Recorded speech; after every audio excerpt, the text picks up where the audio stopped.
watching Work Live on BBC News with Sally and Karen.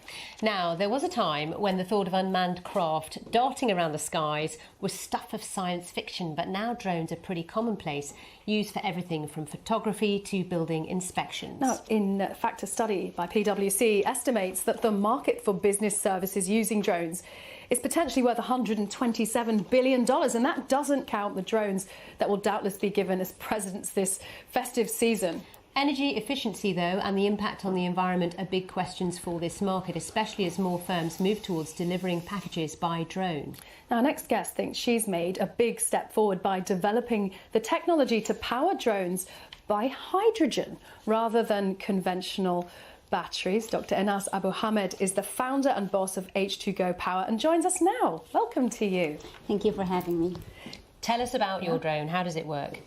So basically, H2Go Power, the company and the team behind this breakthrough, is an energy storage company, and the product is an energy storage product. So instead of relying on typical lithium-ion battery, which is a chemistry that we know it works, but it doesn't take the drone long enough in the sky. So we challenged that by looking at developing a new technology using hydrogen fuel cells that allows the drone to fly for long enough to meet its delivery targets. And this is an eco solution, isn't it, in terms of energy saving, in terms of environmental sustainability. And you're being funded to a great degree by the government and the European Union so far. When I say the government, I mean the UK government. Mm-hmm. Because it's all research and development right now, isn't it? Yes, so we haven't sold any power systems yet. Hopefully we're on track to get that in the next few months. However, so far, all the work that we've been done was research and development. The system that you can see on the screen are 3D printed systems. They are light.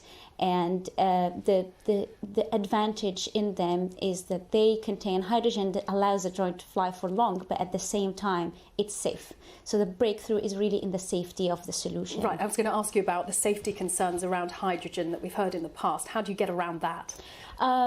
Simply by avoiding compressing gas, where all the safety concerns pops, by converting the gas into solid state, where it's safely stored inside the system that you've seen, only until the demand is there, and then we release it safely.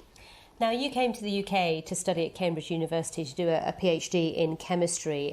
Today is the UN's International Migrants' Day. We just wanted to get your take on your journey, explain where you came from and what it was like, the transition for you. So I came to this country 2010, just under 10 years ago, and I had the typical challenges of a student back in the days. So far it's been a great journey in terms of the educational journey and then starting a business. It has been a positive journey with many challenges, but these are typical to the path really that I've chosen. So the UK 10 years ago was welcoming. I got a scholarship to study for my PhD. My lab was a very international lab, and the environment in the lab was very, very good and very productive. And just tell us, I mean, the drive that you have to develop this technology, where does that come from? What inspires you? So in the first place, on a personal level, what inspires me is solving problems.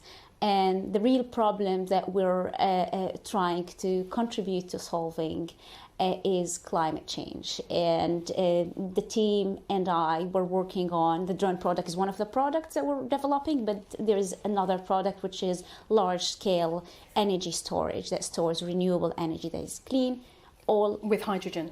With hydrogen, yeah. And when you were at university, you explained that the lab you're in, 70% non-British, the other 30% was British students. Once you got beyond that, you started your business. You're in a very white male-dominated environment. How did you find that, trying to get people on board to help fund your idea? Thank you very much for asking this question, because I really like to answer this question. My experience has been positive.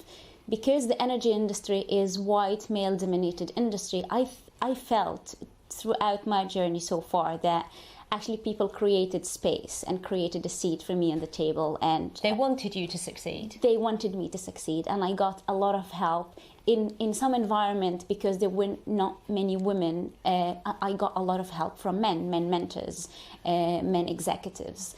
And this has been a very positive experience, and I really think that I hope one day I could capitalize on that and do something to help others to step into a field like that and grow the number of women in it. Well, we thank you very much for coming in to talk about your story and your development as well. Thanks thank you, for Dr. having me. Anas Abu Hamid from H2Go Power. Thank you.